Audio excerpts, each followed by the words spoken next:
As humans, we've all done the same thing. We've looked at existence and decided it needs an explanation. Across time, religions, ideologies, different and varied worldviews. But beneath each is the same instinct: belief. Because being human means staring into the void and asking it a question. Why am I here? And what does this all mean? This is the Quiet Republic.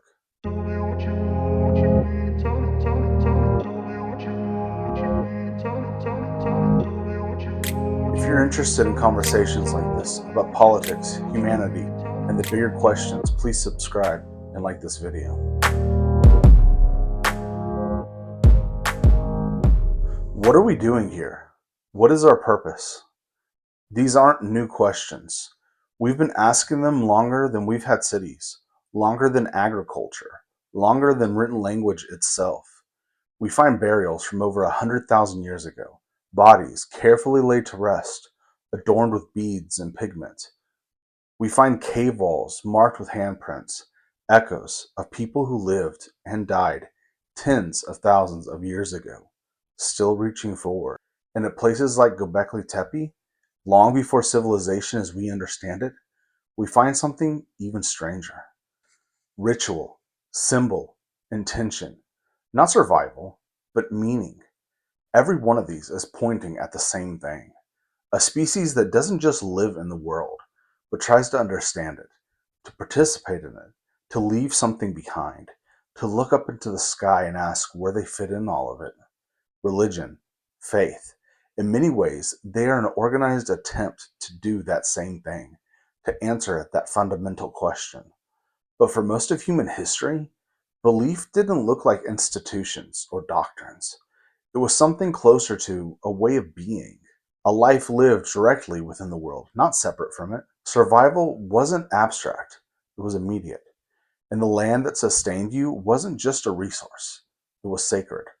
Not in a modern sense, not in a symbolic sense, but as something truly alive and animated. Mountains, rivers, plains, and forests, animals, not objects, but participants. The world wasn't something you stood above, it was something you were inside of. Today, we tend to group these perspectives under one term: animism, the idea that spirit or agency exists in everything. But things started to shift because belief doesn't exist in a vacuum. It is shaped quietly but powerfully by how we live, by how we survive, by how society itself is structured. When your life depends on the land, your beliefs tend to center around the land. When your world is small, immediate, and uncertain, your gods are close, present, and everywhere.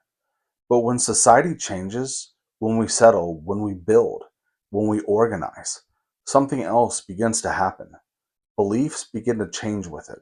Because as our economies evolve, so do our stories about the world and about ourselves.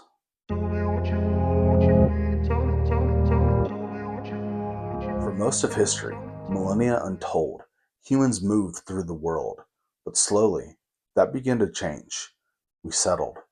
Agriculture didn't just alter how we lived, it altered how we believed. Because now survival wasn't tied to movement, it was tied to cycles: the rising and falling of seasons, the timing of rain, the fertility of soil. And so belief began to mirror that reality. Gods of harvest, gods of rain, gods of fertility and death and rebirth, over and over again. The same cycle that determined whether you lived or starved. But settlements didn't just bring farming, it brought permanence. And permanence brought hierarchy. Surplus created wealth. Wealth created inequality. And inequality created rulers, kings, priests, institutions. And as power centralized on earth, belief began to reflect that too. Gods became more distant, more structured, more like rulers themselves. Not just forces of nature, but authorities, lawgivers, judges, kings. The world was no longer something you could simply live within. It was something ordered, structured, and ruled. And so the heavens followed suit, because belief doesn't just come from nowhere. It grows out of the conditions we live in, the way we survive, the way we organize ourselves, the way power is distributed.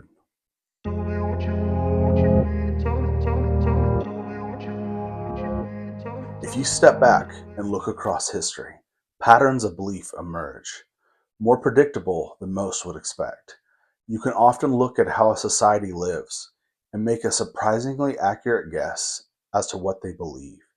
Because belief doesn't just come from imagination, it adapts to environment and to survival.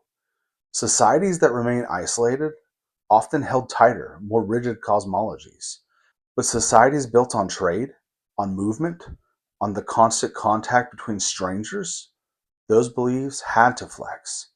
In Mesopotamia, belief was deeply tied to the structure of society itself. Each city had its own patron god: Inanna and Uruk, Enlil and Nippur, Marduk and Babylon. And as those cities rose and fell, so did their gods. When Babylon became dominant, Marduk didn't just become important, he became king of the gods. The structure of heaven mirrored the structure of power on earth. But Mesopotamia wasn't isolated. It was a crossroads of trade and migration, and its beliefs reflected that.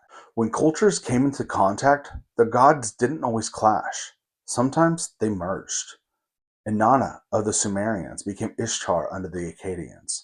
The same core figure, new name in a new context, a reshaped identity. In the ancient Mediterranean, where cultures collided daily, gods didn't just compete, they merged as well. Greek and Egyptian deities were identified with one another. Roman religion absorbed foreign gods as it expanded, not because people suddenly stopped believing, but because their world demanded a belief system that could stretch, one that could make sense of difference without breaking. When your survival depends on exchange, on negotiation, on encountering the unfamiliar, your worldview can't stay closed. It has to adapt, and belief adapts with it, not as a weakness, but as a necessity. And the pattern continues, even in traditions that shape much of the modern world. Early Israelite beliefs didn't begin as strict monotheism. It looked in many ways like what scholars call monolatry, the worship of one God, without denying the existence of others, a God tied to a people, a land, and a covenant. But then something happened. The material conditions changed: conquest and exile, displacement into Babylon. And suddenly, a God tied to a single land is no longer enough, because the people are no longer in that land. So belief evolves, not arbitrarily, but in response to necessity. So God is no longer just a patron of a people. He becomes something more, not bound to territory, but above it.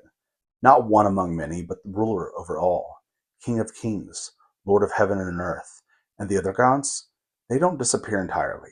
They're reframed, reduced, recast as lesser beings, angels, demons, powers beneath the one true God. This is where something new begins to take shape. Not just belief in a God, but belief in a single, universal authority behind all things, what we now call monotheism.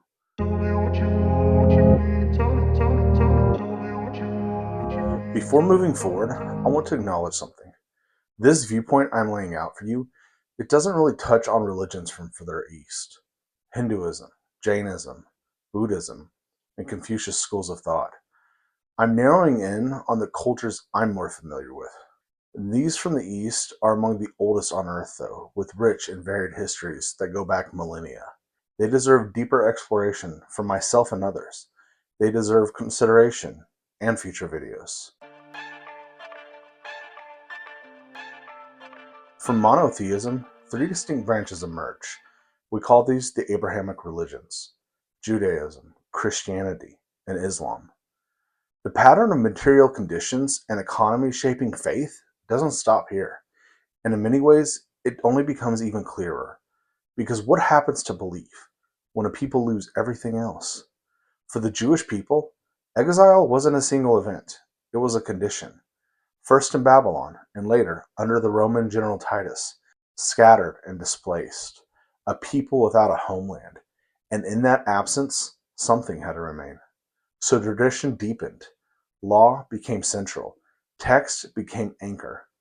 Identity could no longer be tied to the land, but to practice, to memory, to faith itself. Because when nothing else is stable, belief becomes the thing that holds you together. Early Christianity began very differently. It was not unified, but fractured. Different communities, different texts, different interpretations of who and what Christ even was, what he taught, and what it all meant.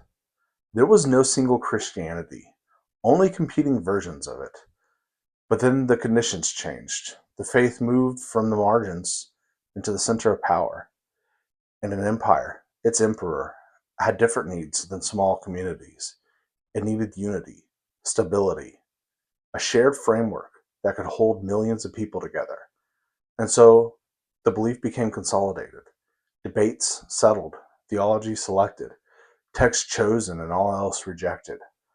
And what was once diverse became defined. Orthodoxy isn't discovered, it's constructed, a response to the needs of empire. And even there, it doesn't stop.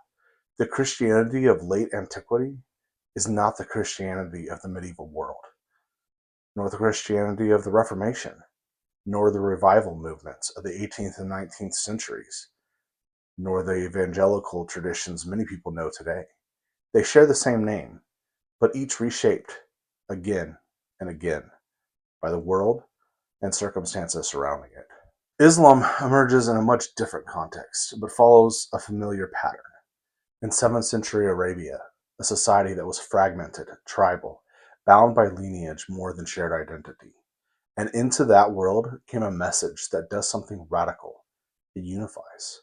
One God, one community, one moral and legal framework, not just belief, but a structure for life itself. And as that community expanded rapidly across regions and cultures, that structure became even more important. Law became codified, traditions preserved, and interpretations developed. Because a growing civilization needs cohesion, and belief becomes the framework that holds it all together.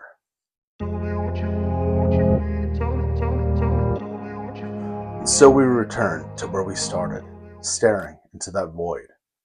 But if belief has changed with every stage of human life, from land to empire to culture, then what is faith really? There's a growing number today who view faith through a narrow lens, one of disdain and dismissal. The new atheist movement of the early 2000s saw it as irrational and outdated, as something we've outgrown as a species. And that reaction is understandable in many ways. I've been there myself. Religion has been used again and again as a tool of power, to control the masses, to justify hierarchy, to consolidate power and authority. The part's real and ugly, but it doesn't paint the entire picture. Because religion isn't just a system of belief, it's a response to the oldest question that we have. And dismissing it entirely, it doesn't answer that question. It just leaves it behind. We've been asking that question since before cities, before language, before we even understood ourselves. When we looked into that void and we asked why. Religion, at its core, is one way of answering that question. Not the only way, and certainly not always the right way, but a human way, nonetheless. And a belief doesn't have to be objectively true to be meaningful, because even when beliefs are wrong, they often are pointing at something real, a need for meaning and belonging, to understand our place in something larger than ourselves, to answer that nagging feeling that there's something more to the world than what our eyes alone see. Across every culture, every era, every system that we've ever built, we don't just live, we ask, why are we here? What's our purpose? And what is any of it for? This is the Quiet Republic.